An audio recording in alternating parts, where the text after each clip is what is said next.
Hi, I'm Adam Ross from FilmInk, and joining me today is Shuang Hu, who has got a new documentary coming out, Beyond the Reef. Now, between us, Shuang, we've got a couple of million followers. And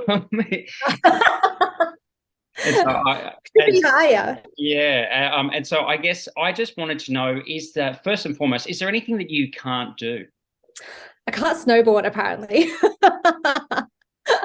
um, oh, there's a lot of things that I can't do. Like it seems like every format that you're attacking, you're doing very, very well at, and including your new documentary. I just wanted to comment on the 8K premium large format, right? Now, as I was saying to you just before, this is one of the most immersive looking documentaries I have ever seen. It's unbelievably beautiful. Was it always your plan to use this tech for this doco? I think the production team, the director always wanted to use 8K.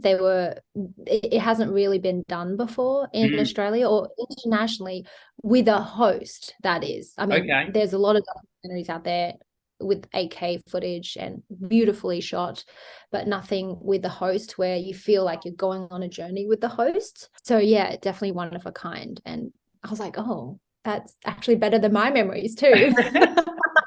I'm glad I have this. It feels like a travel vlog that someone just followed me around and filmed with me. It's like my own little travel vlog, a memory sake for me. This documentary sees you returning to your Queensland roots. Now, what was it like to see where you grew up from a different aquatic perspective? Everything felt a bit smaller initially. I was very young when I left Townsville. I was grade 8, so I was 13. But I spent most of my childhood from grade 3 to grade 8 in Townsville. It felt very nostalgic to go back there to that area because anyone who grew up in North Queensland knows that every year you do a trip to the Daintree Rainforest or the Great Barrier Reef. It's just what Mm. you do. And our family would drive every year from Townsville to Cairns, and we would do a holiday there. There was the same hotel we would stay at.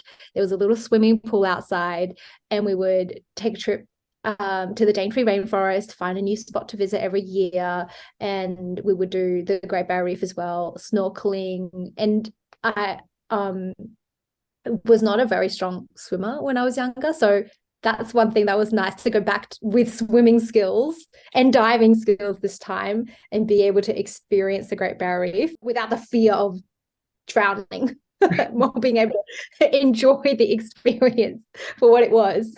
You're a qualified diver now, aren't you? Due to the documentary. Qualified mermaid. Yes. Yeah. Now, your enthusiasm in this documentary is so unbelievably infectious. As I said to you before, it gave me this unbelievable sense of FOMO. Now, you managed to put yourself side by side with some fantastic specialists in almost every field, and like you just have elicited the best responses out of these people. Where did you find all these specialists? Luckily we had a really great production team, and Luke, who's the director, he has a lot of connections up there, and there's a few scientists who regularly speak to groups, and they regularly do these tours. So I think the crew, through their connections, were able to find the right people um, for these roles, and they just, none of that is scripted. They were just speaking for as themselves as they normally do, and they were all so well spoken. It was just so easy. It made my job so easy. I could tell that. Well, I thought, yeah, between Luke and Georgia, your writer as well, and obviously your enthusiasm. What comes across in this documentary is just how interconnected every element is. It's very seamless. Like we've got, the ocean, the land, the produce, the fauna, the flora. Like, yeah, it's.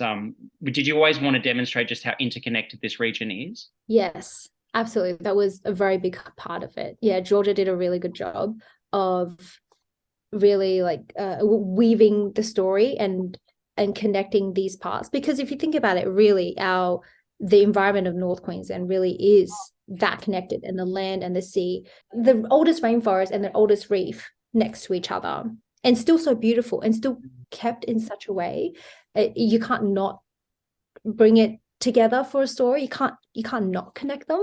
Yes. They do rely on each other.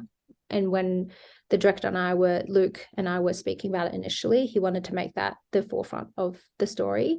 And I also enjoy how they told the story in the end, and how I guess the peaks and troughs of this story, because not a lot of documentaries have a narrative structure like this, where Yes. there's funny parts and then there's like dramatic parts, and it really takes you on an emotional journey as well as a visual journey. What else would you like them to take away from it? I mean, obviously you were there about preserving the land as well. What are some immediate things or things that you would really like people to know or to take away? I think there was a lot of things that we weren't able to talk about in the documentary, because we wanted to keep it very positive. It is a young audience that we're targeting, so we didn't want to, go really deep into the sad reality of climate change. Yes. But I did learn a lot about that on the trip. And I'll keep to the positives for now. I guess the one thing I want audiences to take away is that come and visit far North Queensland. Come and see it for yourself, because so many people know the Great Barrier Reef. They know the Daintree Rainforest as like a famous location of the world, but they've never actually seen it. And it's really hard to connect with the environment and want to make a change for it unless you see it. It's easy to like just kind of dismiss it because you've never met a turtle that this straw could kill. Yeah. So I think the most important thing, this documentary, the aim of the documentary for the young audience is just to go and explore and to see the environment that your everyday like actions are impacting. And then the second thing I wanted to say, which is, I don't know if I should because it's a little depressing, but balloons are really bad for the environment. Okay. That is what I learned. Well, look, I mean, I wouldn't have known that disproportionately, but now because was it Billy the Turtle from your doco? I learned about the effects of balloons from my diving teacher when I was my diving coach. So basically what happens is, if you're allowed to keep this in, when you pop a balloon, the plastic normal blow up balloons, Yes. when you throw it in the bin, oftentimes it lands in like trash wasteland. And because it's such a light obstacle, sorry, a light object, Yes. it easily gets transferred and blown into the ocean. Yep. And when it lands in the ocean, it looks like jellyfish because it's small and colorful. So turtles and fishes will eat it. And then when they eat enough of it, the amount of plastic in a turtle's stomach is so much that either one, they don't know they're hungry anymore. They don't feel they're hungry. So they stop eating and they starve to death. Or two, they are not, they're so buoyant, they can't sink for safety. They can't swim into the ocean for safety. So they get eaten by prey. And that's how a lot of turtles die, which is a sad reality. So I would love to start a campaign where we just stop using balloons. With this doco, it feels like you've made this kind of like definitive, beautiful visual document of that area of land. Is this something that you would like to continue in the future, to go to other regions and showcase them? Yes, I would. I would love to do that. The director and I were talking about it. There's so many places on the world we want to visit, like Antarctica, Africa, Morocco, places where climate change has an immediate and visceral effect on the environment. So yeah, hopefully, maybe if there's another production company or an investor who also loves climate change and they have some spare millions to throw away, invest it our way. Speaking of big investors, you have an upcoming Amazon project too as well. Can you tell us anything about that? Only what's publicly available. I'm a scoop. I'm after a scoop, But, yes. So what's publicly available is that I co-wrote and starred in Amazon original, or Amazon's first Australian original, and it's a romantic comedy.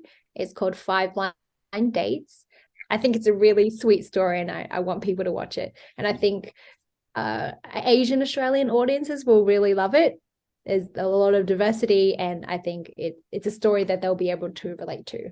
No, look, I mean, your enthusiasm for every project that you have comes across. I had a wonderful time with this documentary, and I will be encouraging all of our viewers to check it out as soon as humanly possible. It's been a very great pleasure to speak to you, Shuang, and I can't wait to see your Oh, documentary and your next feature and anything else that you do. oh, thank you, Adam. I appreciate that.